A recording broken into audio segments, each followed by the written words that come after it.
여러분 안녕하세요. 글로벌 라이브 시간이고요. 저는 이주호 기자입니다. 네, 안녕하세요. 박정훈입니다. 다 어디 가셨어요? 다 어디 가셨죠? 다 어디 가셨죠? 회식? 오늘 날씨 추워서 집에 있는 게 좋을 것 같은데. 어서 들어오세요. 네. 딴 데 가봐야 뭐 도움 됩니까? 오늘 정말 중요한 제가 정보를 드리려고 준비했거든요. 정말요? 예. 지금 딱 계신 분들만 보고 요거는 편집해서 없애는 걸로. 야구르게. 이렇게 해야겠다. 이제. 좋습니다. 오늘 조각 영상 안 올라갑니까? 조각 영상 없애죠, 그냥. 알겠습니다. 오늘 너무 중요한 정보이기 때문에. 없는 걸로 하겠습니다. 없을 것 같아. 이래도 안 들어와. 자, 금요일에 회식하시고 친구분들 만나시고 이런 거 좋죠. 또 다음 주 월요일이면 또 우리랑 함께 하실 거 아니겠습니까? 자, 그러면 오늘도 한번 출발해 보겠습니다. 알겠습니다. 자, 화면 한번 띄워주시고요. 자, 오늘 꼭 들으시면 도움이 될 것 같습니다. 자, 어떤 이야기들이 있는지 보도록 하겠습니다. 어제 시장은요, 제가 지수를 안 가지고 나왔습니다. 그냥 화면으로 보더라도 나스닥은 대략 한 2점 몇 프로 올랐겠죠. 그래서 어제 정말 시장은 다 좋았다 이렇게 보시면 될 것 같고요. 엔비디아가 16%, 아마 오늘 아침부터 엔비디아에 대한 이야기 너무 많이 들으셨을 거라고 생각이 들기 때문에 맵은 이 정도에서 제가 마무리하도록 하겠습니다. 아마존이 어제 또 3% 올랐고요. 메타 3%, 3.87% 올랐고, 일라이릴리 3% 올랐고요. 마이크로소프트 2.35%, 어제 정말 전부 괜찮았다라는 그런 생각이 좀 드는데, 그 외에 유틸리티와 리얼 에스테이트, 그러니까 부동산 섹터나 이런 부분은 약간 조금 소폭 좀 하락을 했습니다. 하지만 전반적으로 다 괜찮은 그런 흐름을 보였다 보시면 될 것 같습니다. 자, 유가와 금리 한번 체크하고 넘어가겠습니다. WTI 기준으로 유가는요 77.4달러를 기록을 하고 있고요. 금리 같은 경우에는 10년물 국채금리 어제 약간의 매파성 발언 때문에 금리가 조금 올라갔습니다. 그래서 4.345%, 그래서 4.2에서 지금 4.3%로 소폭 좀 올라가고 있는 흐름을 보시면 될 것 같습니다.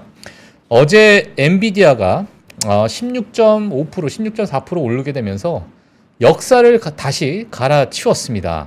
사실 몇 주, 20일 전만 해도 메타 실적 발표가 나오게 되면서요. 역대 1위의 그런 시총의 변화를 보여줬었는데요. 이게 바로 밑에 있죠. 2위로 그게 밀려버렸습니다. 20일 만에. 20일 만에 바로 밀리고 엔비디아가 다시 1위로 올라가는 그러한 기염을 토했는데, 저는 개인적으로 봤을 때 이 1위가 향후 안 바뀔 것 같아요. 왜냐하면 예전에 그 어떤 추이를 보세요. 추이. 143빌리언 달러, 150빌리언 달러, 150.5, 150.4 이러다가 이제 애플이 2020년도에 169빌리언 달러를 했는데, 일단 2위가 메타가 196빌리언 달러를 찍게 되면서 야, 이게 1위를 찍었네 했는데요. 지금 1위와 2위와의 격차가 엄청 크네요. 엄청나죠. 이건 정말 어제 하룻밤에 삼성전자가 태어난 거예요. 아이고. 이 정도이기 때문에 이 정도의 어떤 큰 폭의 시총의 변화, 향후 이걸 정말 깰 수 있을 만한 기록일까라고 봤을 때 저는 이거 당분간은 좀 깨기 힘들 것 같다라는 생각이 개인적으로 좀 듭니다. 저게 어려운 게 그거잖아요. 일단 저 정도의 시총이 하루 만에 증가하려면 일단 기업 규모가 커야 되고. 그렇죠. 근데 기업 규모가 크면 사실 변동성이 크진 않잖아요. 무겁죠. 이거 어렵죠, 이게. 무겁죠.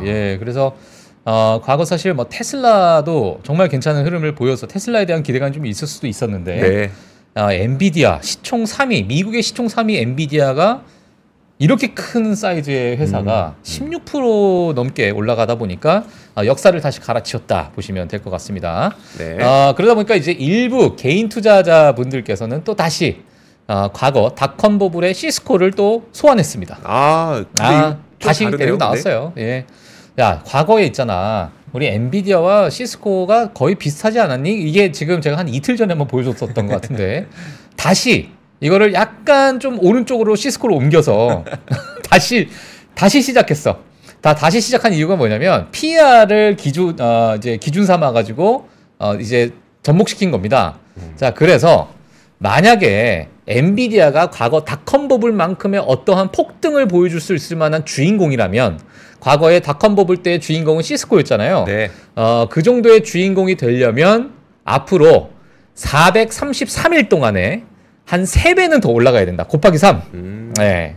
묻고 더블로 가. 네. 이게 이제 가야 되기 때문에 향후 나는 지금 엔비디아가 저점이라고 생각한다. 하시는 분들은 433일 동안만 모험을 즐기시면 될 것 같습니다. 예, 얼마나 올라갈지는 모르겠지만 지금 개인 투자자분들이 이러한 이야기까지 같이 하고 있다라는 점을 좀 보시면 될 것 같아요. 과거 사실 시스코가 닷컴 버블 고점까지 올라갔을 때 PER이 150배였습니다. 예, 포워드 PER이 150배 가까이 정말 어마어마하게 올라갔었는데 지금의 엔비디아를 봤을 때는 좀 50배 정도. 지금 몇 배죠? 50배가 아니죠? 27배 정도 됩니다. 포워드 PER이. 네, 27배. 예, 그러니까 이제 뭐 올라갈 그 룸 자체가 그쵸. 예, 정말 이제 높다라는 것을 이제 433일 동안 같이 여정을 하셔야 될 것 같은데 모르겠네요. 예, 물론 뭐 중간에 뭐 조정을 주는 구간도 분명히 있을 것이고 오늘도 마찬가지로 제가 잠깐 프리마켓 보니까 한 1.4%대 상승을 좀 보여주고 있더라고요. 엔비디아가. 네. 이러한 흐름이 얼마나 또 이어갈지 또 시장에 관심이 있을 것 같습니다. 네, 그리고 다음 뉴스로 넘어가도록 할게요. 네, 다음 뉴스는 뭐냐면 여기서부터 이제 좀 중요한 뉴스입니다. 소셜 뉴스 웹사이트인 레딧이 IPO를 신청한다라는 이야기가 좀 나왔습니다.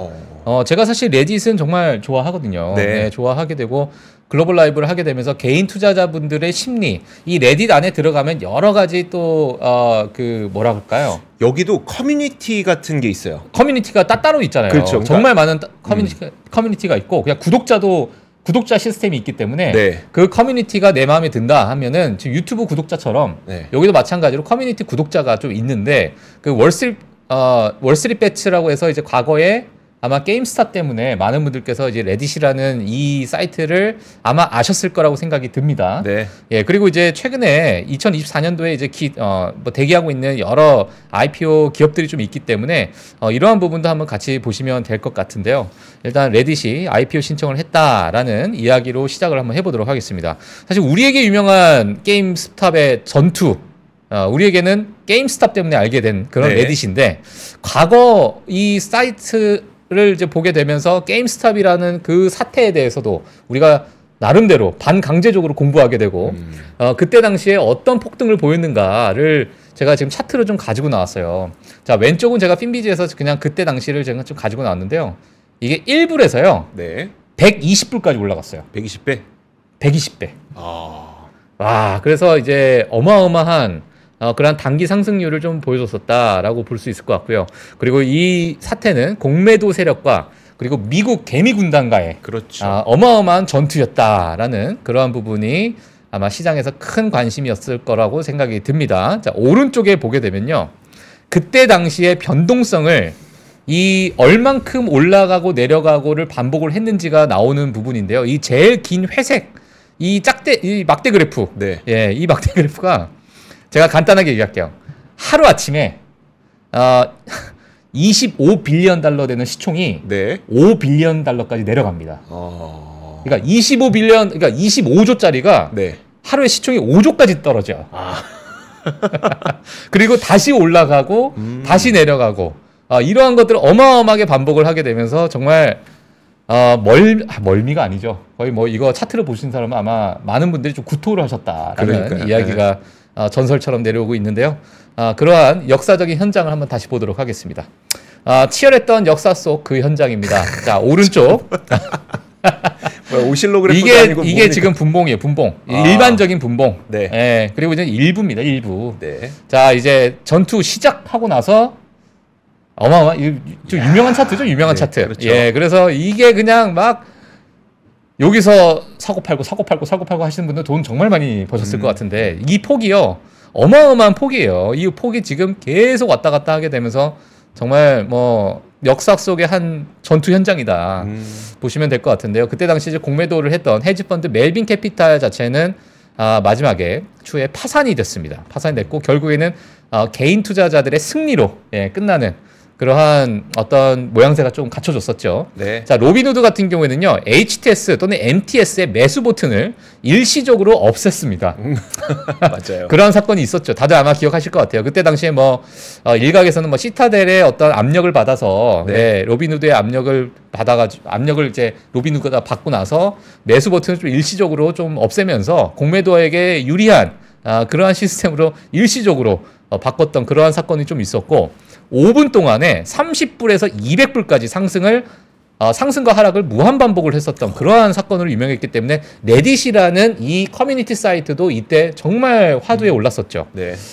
당시 이제 로빈후드 매수 버튼 비활성화 되는 것을 증거 사진으로 찍었다는 걸 제가 가지고 나왔습니다. 와. 셀은 불이 들어와 있잖아요. 네. 바이가 보통 녹색으로 돼 있거든요. 이 불을 꺼버렸어요. 못 사. 네. 예, 그래서 이제 공매도 세력은 팔기만 해야지 수익이니까. 그러니까 내려가야 수익이니까 아예 못 사게 만들어 버리는 개인 투자자분들이 매수를 할 수 없게 하는 정말 이거는 뭐 어디 민주주의에서는 전혀 있을 수 없는 그러한 일들이 있었던 그쵸. 그런 사건이 있었죠. 자, 그러다 보니까 이 레딧에 대해서 정말 많은 분들이 좀 관심을 가지게 됩니다. 근데 이번에 관심을 가지게 된 이유 자체가 뭐냐면 화면 한번 띄워주세요. 샘 올트먼이 나는 여기 9년 동안 매일 사용해가지고 나는 여기 정말 잘 썼다. 네. 그래서 본인이 투자를 했었어요. 그래서 이번에 IPO에 있어서 어마어마한 이제 또 수익을 얻을 가능성이 좀 크다라는 이야기가 좀 나오게 되면서 샘 올트먼이 레딧에서 9.2% 정도 되는 지분을 가지고 있다 보니까 과거에 의사회, 그러니까 의결권을 가지고 있는 그러한 입장까지도 갔었습니다. 그래도 이제 공식적으로 이사 자리까지 있었는데 2022년에 이제 그 이사 자리는 이제 나왔다. 네, 내려왔다. 이런 이야기가 좀 나왔습니다. 자, 그래서 저는 사실 이 샘 올트만의 투자 규모를 제가 좀 가지고 나왔는데요. 21년 상반기에 $5천만 투자를 했다고 해요. 665억 원 정도가 되는 그러한 비용을 이제 투자를 했는데 지금 상태에서는 약 45% 정도 수익이라고 합니다. 그리고 9.2%의 의결권을 보유했는데 이 샘 올트만이 레딧을 사용을 하면서 어떤 이야기를 했냐면 제가 두 가지를 제가 조금 가지고 나왔는데요. 자, 레딧은 시간 낭비를 위한 어리석은 장난감처럼 보이다가 매우 흥미로운 것이 된 사례다라고 이야기를 했습니다. 그리고 지난 몇 년 동안에 이 커뮤니티는 저에게 있어서 아주 중요한 커뮤니티였다. 그 현실 세계에서는 찾을 수 없었던 사람들이 이 레딧에서는 나와 비슷한 생각을 가진 사람들을 찾을 수 있었기 때문에 너무너무 좋았다. 이런 이야기를 하게 되면서 또 투자를 했었던 과거의 흐름이 있었습니다. 그래서 이번 IPO 때 얼마나 또 수익을 올릴지가 또 시장에 관심이 될 것 같은데요. 제가 오늘 사실 이것을 가지고 나온 이유는 최근에 오픈 AI, 정말 스타트업으로 치고는 어마어마한 전 세계의 AI 붐을 일으켰던 주인공이잖아요. 네. 샘 알트먼이. 그러면 내가 샘 알트먼이 본인이 키웠던 이 스타트업이 전 세계를 호령을 했는데 이 샘 알트먼의 관점에서 내가 투자했던 스타트업 기업들이 뭐가 있을까를 제가 12개를 정리를 해봤어요. 네. 그래서 오늘 이 부분을 가지고 이 기업에 투자하시면 좋을 것 같습니다. 이 기업이 IPO를 하게 되면 투자하시면 좋을 것 같습니다가 아니라 네. 이 샘 알트먼이 지금 스타트업에 투자했던 포트폴리오를 보고 나서 이 사람은 도대체 어느 분야에 관심이 있고 앞으로 향후 어느 분야에 대해서 과감하게 또 투자를 했는지에 대한 아이디어를 아마 같이 공유해보면 조금은 도움이 될 것 같아서 네. 제가 좀 가지고 나왔습니다. 그래서 조금 빠르게 가도록 하겠습니다. 그래서 오픈 AI 샘 올트먼이 어떤 스타트업에 투자했나 12개의 기업이 있는데요. 12개가 좀 상당히 많기 때문에 뒤에 조금 속도감 있게 넘어가도록 하겠습니다. 첫 번째 3개의 기업이에요. 샘 알트먼 포트폴리오인데요.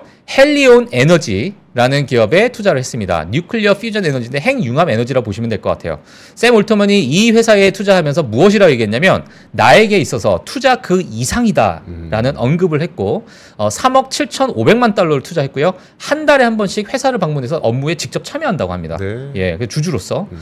그리고 이제 그러다 보니까 이제 가장 핵융합 에너지 이 기업에 있어서 가장 좀 무게를 싣고 있는 그런 상황이다. 이렇게 보시면 될 것 같고요. 자, 두 번째 기업은 뉴럴링크입니다. 근데 다들 아시다시피 최근에 환자한테 첫 번째 칩 이식을 했는데 뇌 이식 컴퓨터 칩을 개발하는 그런 기업이다라고 보시면 될 것 같고요. 2억 500만 달러를 투자했습니다. 그리고 세 번째 레딧에다 투자했던 부분이 오늘 제가 좀 언급했던 그러한 부분이고요. 헬리온 에너지를 보게 되면 제가 웹사이트로 그냥 들어가 봤습니다. 어떤 회사를 하고 어떤 테크놀로지, 어떤 기술을 가지고 있는가 했을 때 오른쪽에 보이는 이 핵융합 에너지 이 기기를 개발을 하고 실질적으로 이러한 부분을 좀 활용하는 그러한 기기 개발을 좀 하고 있더라고요. 그래서 뭐 물론 제가 이 부분에 있어서 뭐 알기가 정말 힘들기 때문에 많은 전문가분들은 아마 이 헬리온 에너지라는 기업을 아실 수 있을 것 같지만 이러한 어떠한 일들을 한다라고 보시면 될 것 같고요. 그 다음에 샘 알트만의 포트폴리오도 보도록 하겠습니다. 웨이브 모바일 머니라고 돼서 핀테크 기업인데요. 아프리카 핀테크 스타트업입니다. 돈을 이체하고 빌리는 데 필요한 앱을 개발한 회사인데 2021년 9월에 2억 달러 정도 투자를 했다라고 보시면 될 것 같고요.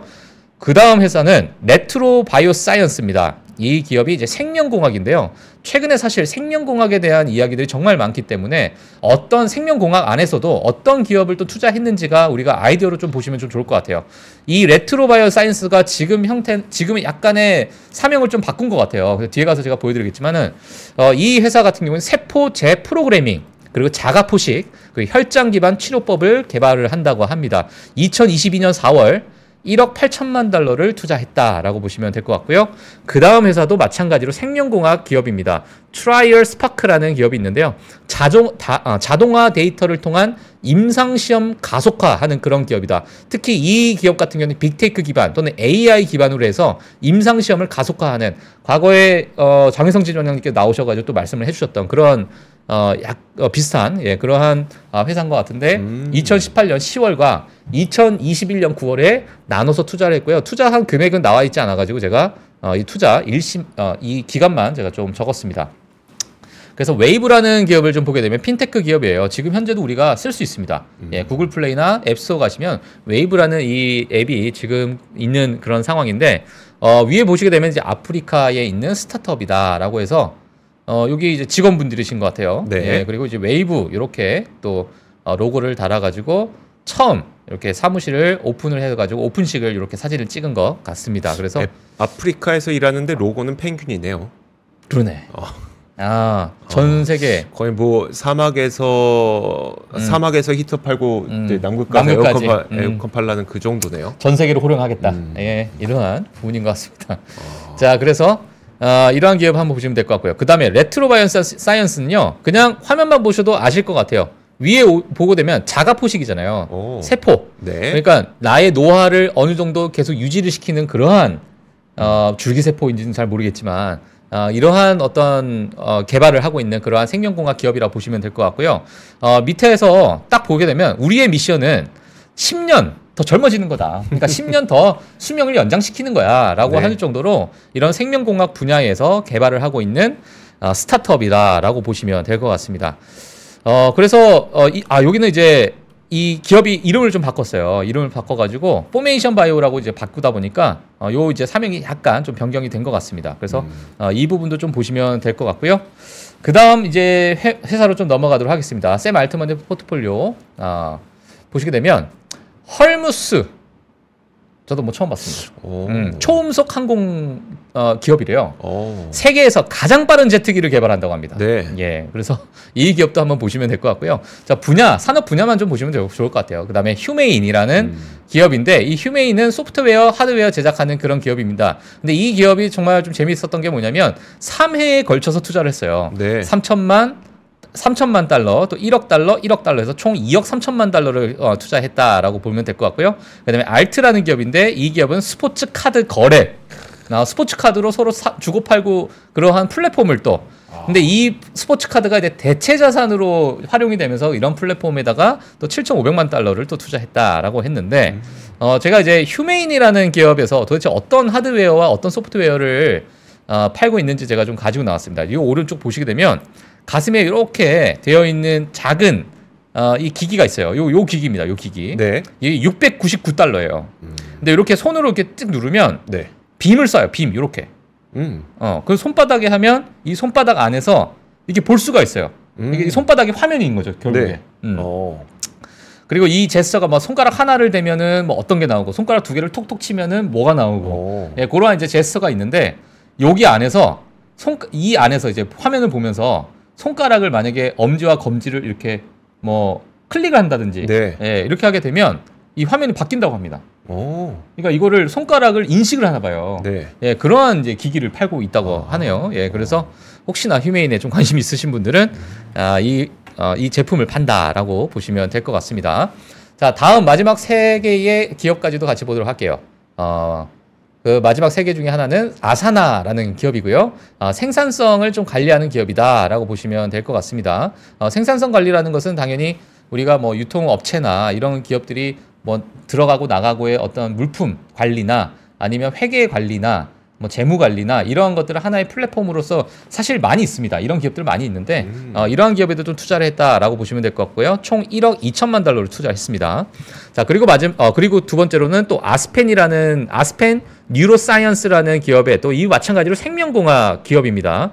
맞춤형 세포 치료를 하는 그러한 기업이다라고 보시면 될 것 같고요. 마지막으로는 리스케일. 이 기업은 이제 항공우주 그리고 에너지 산업 클라우드 플랫폼이다 이렇게 보시면 될 것 같습니다. 사실 지금 샘 알트먼이 투자하고 있는 많은 스타트업의 수가 한 56개 정도가 된다고 합니다. 그중에 이제 12개만 제가 좀 가지고 나왔는데 대표적으로 좀 금액이 좀 크고 네. 그리고 많은 관심을 좀 갖고 있는 그러한 기업이기 때문에 제가 12개에 있는 그러한 기업을 좀 가지고 나왔어요.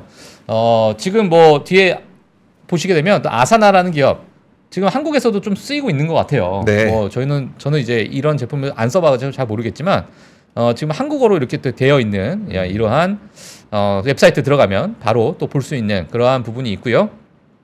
그래서 관리를 해주는 거죠.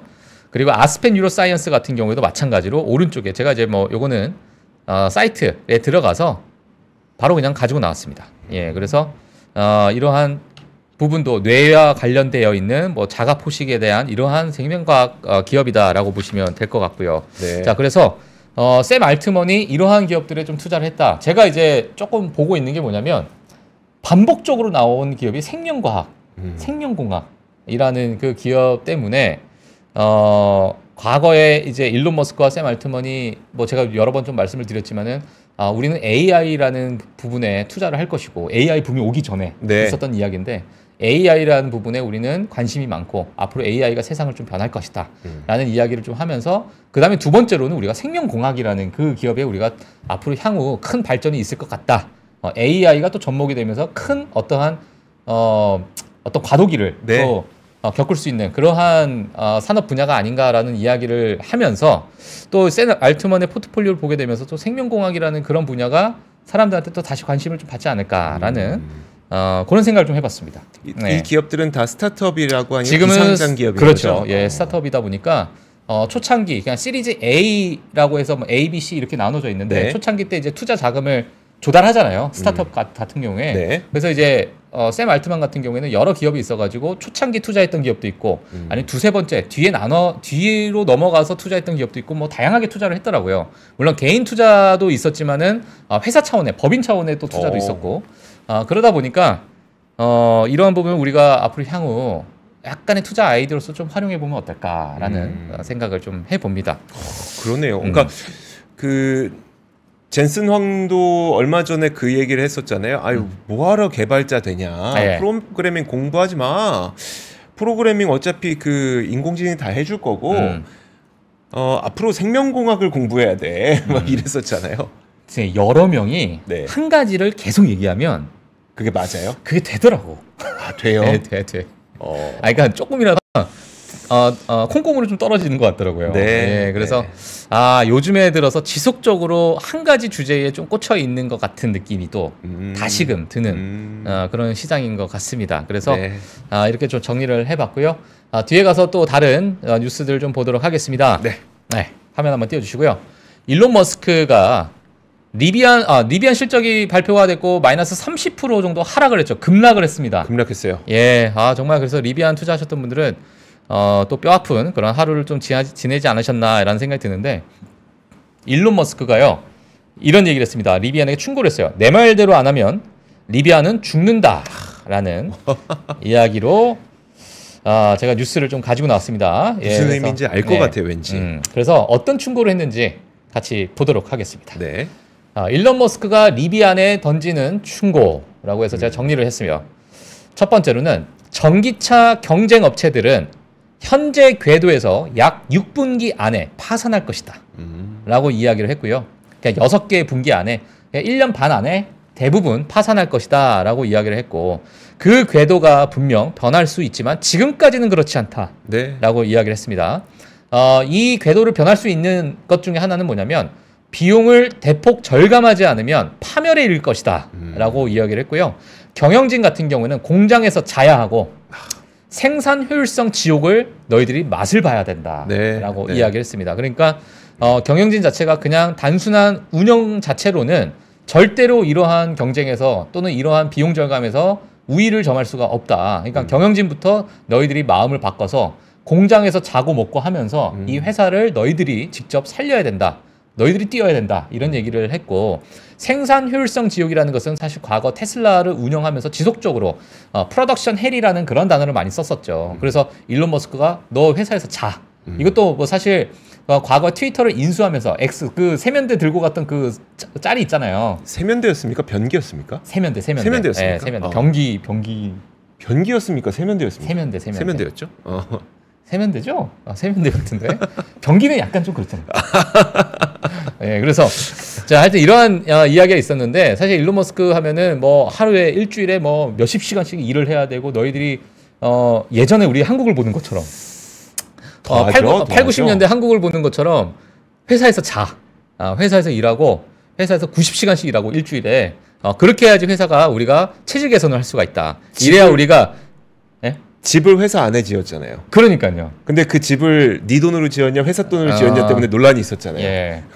뭐 그거는 뭐 한번 제가 갔다 오겠습니다. 근데 어쨌든 이게 회사에 집을 짓고 본인은 그 안에서 경영을 할 정도로 그렇죠. 어쨌든 그 얘기를 하고 있는 거죠. 예. 네. 자, 그래서 이러한 생산 효율성 지옥을 좀 너희들이 맛봐야 된다라고 이야기를 했고요. 또 일론 머스크가 리비안에게 이런 얘기를 했습니다. 그들의 이제 제품 디자인은 나쁘지 않아. 니네 나쁘지 않은데 자동차 회사를 운영하는데 실제로 어려운 부분은 긍정적인 현금 흐름으로 대량 생산을 달성하는 것이다 라고 이야기를 하게 되면서 실질적으로 많은 비용 절감을 통해서 너희들이 현금 흐름을 좋게 만들어야 된다. 그 현금 흐름을 좋게 만들고 그 이후에 대량으로 생산하는 그 라인업을 너희들이 구축을 해야만 앞으로 6개 분기 안에서 파산하는 것을 그 궤도를 너희들이 변화시킬 수 있을 것이다. 그렇지 않으면 모두 다 파멸에 이를 것이다.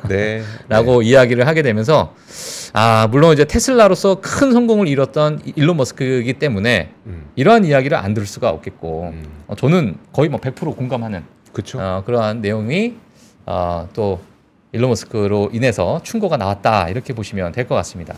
기억나시겠지만 그 테슬라가 처음으로 이제 각광받기 시작했던 그 2020년, 2021년 이때에 사실 정말 수많은 전기차 업체들이 나왔었잖아요. 그 당시에는 뭐 리비안의 리비안의 어떤 그 추종하는 분들도 많이 있었고, 그다음에 루시드를 봐라라고 하면서 야 테슬라는 디자인 뭐 이렇게 되게 단차도 많고 한데 루시드는 정말 고급스럽다라고 하면서 루시드를 추종하시는 분들도 계셨고, 자 이런 분들에게 저희가 방송을 통해서, 그러니까 글로벌 라이브는 아니었지만 저도 이제 그 당시에 방송을 통해서 많이 전해드렸던 이야기가 자동차가 생산은 쉽다, 양산이 어렵다. 양산 단계가 이제 정말 그 우리가 데스밸리라고 부를 정도로 되게 어려운 단계인데 그 양산 단계로 넘어간 회사가 테슬라이기 때문에 그게 그 되게 크게 평가받는 거지. 그냥 뭐 나도 한 대 만들 수 있어요, 저도 2대 만들 수 있어요, 이거는 아무 의미 없다고 말씀을 많이 드려왔었는데 그 이야기가 이제 드디어 이제 돌아보니 먹히기 시작하는 것 같습니다. 그러니까 일론 머스크도 그 얘기를 하는 거죠. 야 이번에 뭐 그 리비안도 시장에서는 야 이번엔 8만 대 만들 수 있지 않을까 했는데 리비안에서 제시한 게 5만 몇천 대인데 이렇게 나온 거잖아요. 그만큼 양산이 안 된다는 거고 여기에서 또 이제 뭐 기업의 주가 밸류에이션을 차치하고라도 그 현금 흐름을 가져가면서 정말 생산의 혁신을 통해서 그 이 정도의 그 양산을 할 수 있다는 거 테슬라가 진짜 높게 평가해 줘야 되는 겁니다. 그리고 이번에 사실 실적 발표를 하게 되면서 테슬라가 이번 2024년에 대한 가이던스는 사실 하향 조정했잖아요. 과거만큼의 어떤 매출 성장을 보이기는 너무너무 힘들 것이다. 이번 2024년은 이러한 입장에서 사실 리비안과 루시드와 같은 이런 다른 이제 더 더 노력해야 되는 그런 전기차 네. 그런 기업들은 정말 테슬라보다도 더 많이 뛰어야 되는 그런 상황이 아닐까. 예, 그리고 이제 고금리 상태 때문에 자금 압박에 대한 또 이자에 대한 이런 압박도 분명히 있었다라는 것을 리비안 CEO가 얘기를 했어요. 그렇죠. 이번에 실적은 사실 고금리 상황에서 우리가 이자율 부담 때문에 너무 힘들었다.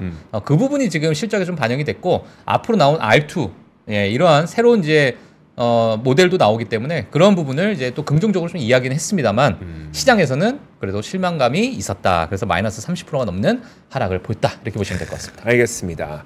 자, 이렇게 저희가 그 중요한 내용은 좀 다뤄드렸고요. 네. 자, 그러면 이제 여의도 호랑이를 모셔야 됩니다. 여의도 호랑이 어디 가서 보겠습니까? 자, 글로벌 라이브 오면 네. 보실 수 있습니다. 알겠습니다. 자, 잠시 후 2부에서 만나 뵙겠습니다. 장 시작 전부터 종료까지 쏟아지는 수많은 뉴스와 정보들.